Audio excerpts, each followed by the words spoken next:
Good evening students. पिछले video में हमने डिस्कस किया था meaning of goodwill, factor affecting of goodwill, nature of goodwill. इस वीडियो में हम बात करते हैं method of valuation of goodwill, ख्याति के मूल्यांकन की विधियां। उससे पहले हम डिस्कस कर लेते हैं कि इसकी ज़रूरत हमें क्यों होती है। वैल्यूएशन ऑफ गुडविल हम किस टाइम करते हैं? जब भी प्रेजेंट पार्टनर होते हैं वो एग्रीमेंट कर लेते हैं कि उनकी जो प्रॉफिट शेयरिंग रेशियो है उसमें चेंज करना है, तो जब भी वो ऐसा डिसीजन लेंगे तो वैल्यूएशन ऑफ गुडविल की भी उनको निकालना पड़ेगा, बिकॉज उनके प्रॉफिट और लॉस का जो डिस्ट्रीब्यूशन रेशियो था वही चेंज हो गया है। तो गुडविल की वैल्यू भी जो पार्टनर को मिल रही थी वो कम या ज़्यादा होगी।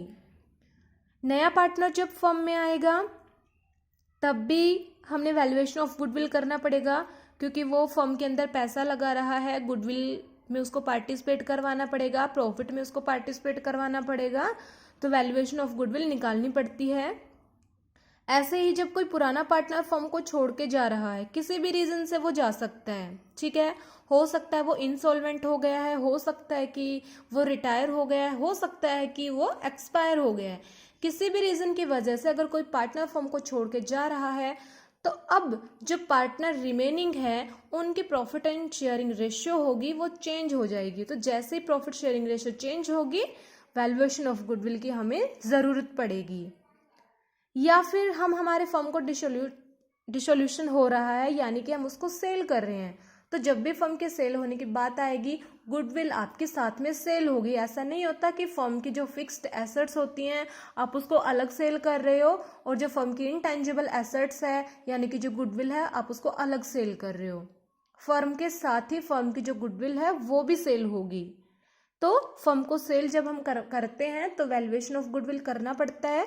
या फिर हम फर्म को सेल तो नहीं कर रहे बट हमने डिसीजन लिया कि किसी दूसरी फर्म के साथ अपने फर्म को अमलगमेट करवा रहे हैं, यानी कि एकीकरण करवा रहे हैं। दोनों फर्म फ्यूचर में मिलके एक साथ काम करेंगी, एक साथ मिलके काम करेंगी। इट मीन्स उनको जो प्रॉफिट होगा वो डिस्ट्रीब्यूट करेंगी।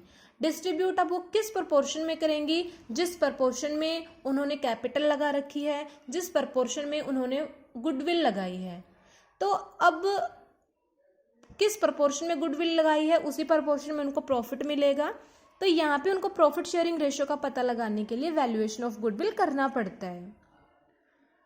तो ये इंटेंजिबल एसेट है, इसके एग्जैक्ट वैल्यू का तो हम पता नहीं लगा सकते, फिर भी ये कुछ रीजन हमने देखे कि वैल्यू का पता तो करना पड़ेगा। तो जब भी इसके बायर और ये सेलर होते हैं एग्रीमेंट करते हैं, डिसाइड करते हैं कि कैसे हमने इस गुडविल को कैलकुलेट करना है। कुछ मेथड हैं इसके, average profit method, super profit method and third है capitalisation of super profit method. First method average profit method, औसत लाभ विधि। बड़ा ही सिंपल तरीका है। इसमें आप क्या करोगे, पिछले कुछ सालों का आप एवरेज प्रॉफिट निकालोगे, पिछले कुछ सालों का आप एवरेज प्रॉफिट निकालोगे और उसको मल्टीप्लाई कर दोगे एक प्री डिटरमाइंड नंबर से। ये क्वेश्चन में आपको दिया मिलेगा, इसको बोलते हैं number of year of purchase. तो फॉर्मूला क्या है? Average profit multiply number of year purchase. अगर आप एवरेज प्रॉफिट मेथड का यूज कर रहे हो तो फॉर्मूला आपका क्या रहेगा? Average profit multiply number of year purchase. Average profit आपको निकालना पड़ेगा, ये चीज आपको क्वेश्चन में गिवन मिलेगी। एवरेज प्रॉफिट आप कैसे निकालोगे? जितने भी ईयर का आपने प्रॉफिट लिया है, ठीक है, जैसे कि आपने 5 सालों का प्रॉफिट लिया है, ज़रूरी नहीं है कि कांस्टेंट आपका प्रॉफिट होगा, कभी प्रॉफिट भी हो सकता है, कभी लॉस भी हो सकता है, कभी प्रॉफिट कम भी हो सकता है, कभी ज़्यादा भी हो सकता है। तो आप उसको सारे प्रॉफिट को ऐड कर लोगे और जितने भी ईयर का आपने प्रॉफिट ऐड किया है आप उसी नंबर से उसको डिवाइड कर दोगे, आपका एवरेज प्रॉफिट निकल के आ जाएगा। फॉर एग्जांपल आपने 4 साल का प्रॉफिट लिया है, एक साल आपको 1 लाख रुपए का प्रॉफिट हुआ, नेक्स्ट ईयर आपको 2 लाख रुपए का हो गया, नेक्स्ट ईयर आपको 3 लाख रुपए का हो गया, नेक्स्ट ईयर आपको 4 लाख रुपए का हो गया।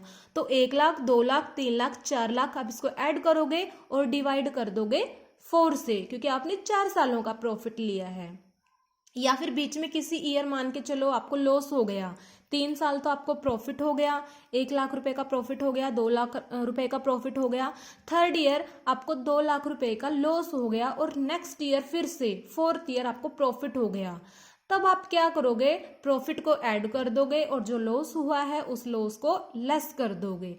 लेकिन आपने उसको जब एवरेज करना है, एवरेज वैल्यू आपने निकालनी है प्रॉफिट की, तब आपने डिवाइड उसको 4 से ही करना पड़ेगा। ये नहीं आपने करना कि लॉस हुआ है उस ईयर को आप छोड़ दोगे। ये मत सोचना कि एवरेज प्रॉफिट हम निकाल रहे हैं तो जिस ईयर हमें लॉस हुआ है वो ईयर हमने काउंट नहीं करना। काउंट करना है लॉस को हम प्रॉफिट में से लेस कर देते हैं। जो एवरेज आपको प्रॉफिट होगा ये निकालते टाइम अपने ये कुछ इंपॉर्टेंट पॉइंट्स हैं, ये ध्यान रखने हैं।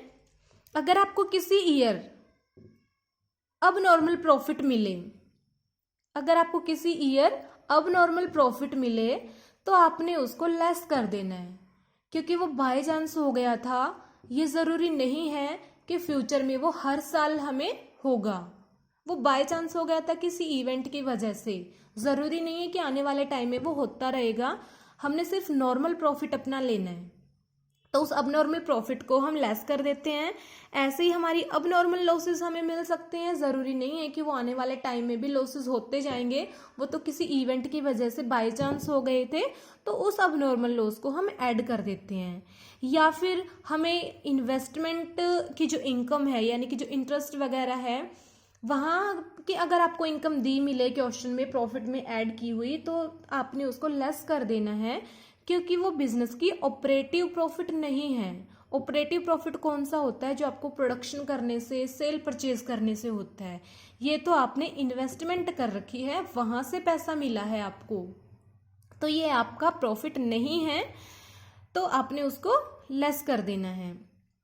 क्वेश्चन देखिए, goodwill of A firm is valued at 3-year purchase of the average profit of the last 5 year. The profit are as under। 2007 में प्रॉफिट गिवन है 5 लाख रुपए के, 2008 में लॉस गिवन है 2 लाख रुपए का, 2009 में प्रॉफिट गिवन है 1 लाख रुपए का। ऐसे ही 2010 और 11 में प्रॉफिट आपको दे रखा है 6 लाख रुपए का और 8 लाख रुपए का। Calculate the value of goodwill. तो एवरेज प्रॉफिट आप निकाल लोगे। एवरेज प्रॉफिट निकालने के लिए जितने भी ईयर का आपको प्रॉफिट या लॉस दे रखा है आप उसको ऐड कर लोगे और डिवाइड कर दोगे जितने सालों का आपको प्रॉफिट या लॉस दे रखा है। 1 2 3 4 5 5 सालों का आपको प्रॉफिट गिवन है, यानी कि एवरेज प्रॉफिट निकालते टाइम आपको टोटल प्रॉफिट के साथ किसको डिवाइड करना है, यानी कि 5 से डिवाइड करना है। तो प्रॉफिट आपका दे रखा है 5 लाख रुपए, उसमें से आप लॉस को लेस करोगे 2 लाख रुपए, 1 लाख रुपए प्रॉफिट को ऐड करोगे, 6 लाख रुपए प्रॉफिट को ऐड करोगे और 8 लाख रुपए प्रॉफिट को ऐड करोगे। टोटल आपका प्रॉफिट हो गया 18 लाख रुपए। एवरेज निकालने के लिए 5 से इसको डिवाइड किया, 3,60,000 रुपए का आपको प्रॉफिट हुआ। ये आपका एवरेज प्रॉफिट है।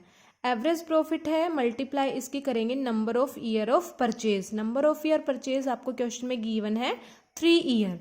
आप इसको मल्टीप्लाई कर दोगे, आपका गुडविल कितनी आ जाएगी, 10,80,000 रुपए। नेक्स्ट क्वेश्चन देखिए, मीना ने सिमी का व्यापार 1 अप्रैल 2012 को खरीदा। पिछले 3 वर्ष से सिमी के व्यापार को निम्नलिखित लाभ प्राप्त हुए थे। 2009 10 10 11 11 12 40,000 रुपये, 50,000 रुपये, 45,000 रुपये। बट इसमें फर्स्ट ईयर जो हमें 40,000 रुपये का प्रॉफिट हुआ था उसमें 5,000 रुपये का अब नॉर्मल लॉस भी इंक्लूड है। नेक्स्ट ईयर जो हमें 50,000 रुपये का प्रॉफिट हुआ उसमें से हमने 10,000 रुपये की अब नॉर्मल जो लॉसेस हैं वो चार्ज कर रखे हैं। और 45,000 जो हमें 2011 में प्रॉफिट हुआ उसमें से हमने प्रीमियम जो पे करना था 5,000 रुपये का वो लेस नहीं कर रखा, यानी कि इसको हमने लेस करना पड़ेगा। अब नॉर्मल लॉस और अब नॉर्मल लॉसेस के बारे में हम ऑलरेडी डिस्कस कर चुके हैं। अब नॉर्मल लॉस सिर्फ बाय चांस हो गया था, आने वाले टाइम में हम इसके लिए एस्टिमेट नहीं लगा सकते कि आने वाले टाइम में भी 5,000 रुपये का हमें ये प्रॉफिट होगा या फिर ये लॉस होगा। तो अब नॉर्मल प्रॉफिट हमें हुआ था, नॉर्मल प्रॉफिट निकालने के लिए इस अब नॉर्मल प्रॉफिट को हम लेस कर देते हैं और अब नॉर्मल जो लॉसेस हुए हैं उसको हम ऐड कर देते हैं नॉर्मल प्रॉफिट निकालने के लिए। नंबर ऑफ ईयर परचेज आपको दे रखे हैं 2।